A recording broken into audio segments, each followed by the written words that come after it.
ജനത്തെ നടുക്കിയ തീപിടുത്തത്തിന്റെ കാരണം കണ്ടെത്തുവാൻ ഇന്ന് പരിശോധന നടക്കും. കെട്ടിട പരിപാലന ചട്ടം പാലിച്ചോ എന്നത് അടക്കം പരിശോധിക്കും. തീപിടുത്തത്തിൽ ലക്ഷങ്ങളുടെ നാശനഷ്ടമാണ് വ്യാപാരികൾക്കുണ്ടായത്.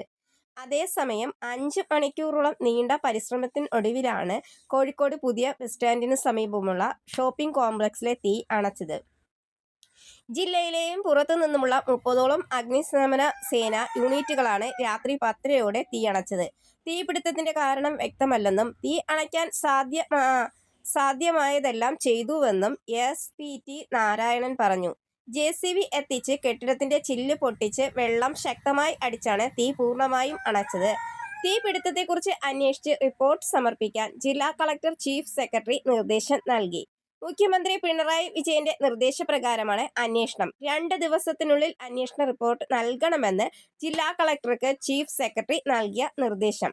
ഞായറാഴ്ച വൈകുന്നേരം 5-നാണ് പുതിയ ബസ് സ്റ്റാൻഡിന്റെ സമീപത്തെ വസ്ത്ര വ്യാപാരശാലയിൽ നിന്നും തീ ഉണ്ടായത്.